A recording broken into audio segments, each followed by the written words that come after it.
Malgré le handicap, j'essaye de faire le maximum de choses. Je suis toujours aussi fonceur.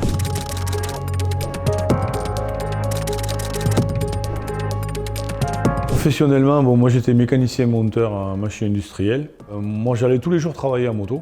Donc la moto c'était mon autre passion. Je suis aussi rugbyman puisque à l'époque je faisais du rugby au club de Caussade. Quand je faisais quelque chose en fait je ne pensais pas du tout aux conséquences. Un peu de tête brûlée, l'idée d'être invincible. Un dimanche, j'étais en train de travailler à ma maison. Et puis j'ai un pote de moto qui passe. Il venait d'acheter une grosse hyper sportive. Et donc il m'a proposé d'aller faire un essai. Comme je suis un peu inconscient, et bien, de suite ça a été de tourner la poignée des gaz assez fort. Et du coup je me suis retrouvé à 2 fois la vitesse obligatoire. Une voiture m'a déboîté devant. Et mon premier réflexe a été de freiner très fort. Et la décélération a tellement été forte que j'ai été éjecté de la moto. C'est arrivé en fait à la clinique où laquelle je me suis rendu pour me faire opérer, suite à mon accident, que en fait là ils ont découvert quand ils ont ouvert que j'avais l'artère fémorale qui était sectionnée. 8 jours après, on m'a annoncé qu'on allait m'amputer d'une jambe, de ma jambe gauche, puisque elle était nécrosée.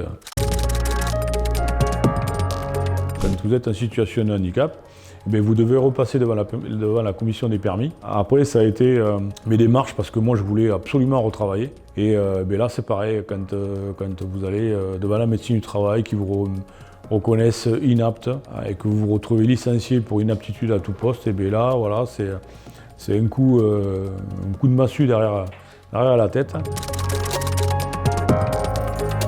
La caisse primaire d'assurance maladie m'a mis en invalidité catégorie 1. Alors que normalement, ils auraient dû me mettre directement en invalidité catégorie 2. Donc là, c'est à ce moment-là que j'ai rencontré la FNAT, par le biais de Jean-Pierre Coste, qui était juriste à la FNAT à Montauban. Et il m'avait conseillé d'aller voir un médecin expert. Et donc ce médecin expert m'a expliqué que normalement, j'aurais dû être reconnu en invalidité catégorie 2, puisque j'étais à plus de 60% d'incapacité. Donc on est passé au tribunal. Donc en effet, les médecins qui étaient présents m'ont examiné. Et là, ils sont ressortis de la salle en disant oui, ce monsieur relève bien d'une invalidité catégorie 2, a droit à un 80% et a droit à une carte de stationnement. Ce que je fais aussi par le biais de la FNAT, c'est de la sécurité routière.